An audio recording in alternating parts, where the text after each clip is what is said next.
Bien, en fait, ça veut dire que vous acceptez délibérément de vous déposséder d'une partie de votre esprit critique. Alors qu'est-ce que l'esprit critique, effectivement? Une des formes les plus basiques, simples, d'esprit critique, c'est reconnaître qu'on s'est trompé. Éduquer, développer l'esprit critique. Développer son esprit critique, c'est la mission du siècle. Pourquoi? Depuis l'apparition des fake news, l'esprit critique apparaît être l'outil idéal pour s'en prémunir et se protéger des menaces extérieures. Sauf que quand on se protège, on recule et ça peut créer un mouvement de repli sur soi. On peut finir par s'enfermer dans un système de croyances faites pour nous protéger de la menace. D'ailleurs, on parle de menace comme si le postulat est qu'on est facilement manipulable et crédule.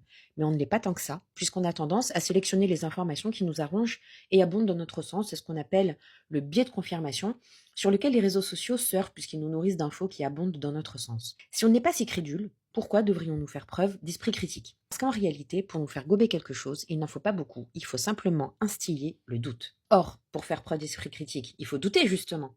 Eh oui, c'est ce qui rend l'exercice difficile. Si avoir de l'esprit critique, c'est douter, lorsque quelqu'un instille en moi un doute, je suis en train de faire preuve d'esprit critique ou de me faire manipuler? Si je doute, après un doute qu'on a semé en moi, c'est douteux ou pas?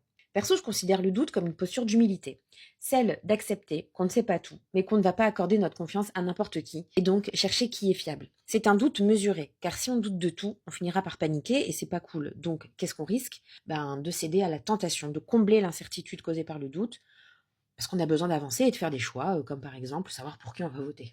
Le risque, c'est d'être prêt à gober n'importe quoi et de donner sa confiance aux gens qui ont l'air d'être experts, et d'adhérer à des théories farfelues qui te disent « c'est normal que vous ne trouviez pas la vérité, tout n'est que mensonge, on vous cache tout ». Là, on lève le doute, on te donne la réponse qui apaise ton doute. Alors ajoute à ça quelques théories du complot qui se sont avérées vraies, et c'est la panique à bord. Alors, si on définit l'esprit critique comme la capacité à douter et à remettre en question les évidences, tout le monde fait preuve d'esprit critique, même les platistes. Donc on peut pas cantonner la définition de l'esprit critique à un outil de protection contre le faux ni au simple doute. Il nous en faut plus. Elena Pasquinelli, des infos en commentaire sur elle, nous explique que faire preuve d'esprit critique est une façon de sélectionner la bonne information. Pour faire preuve d'esprit critique, il faut donc être ouvert à l'autre en cherchant ceux à qui je peux faire confiance, plutôt que seulement trouver qui dit faux. Il ne suffit pas d'être ouvert d'esprit pour exercer son esprit critique, car on peut tomber dans le relativisme des idées.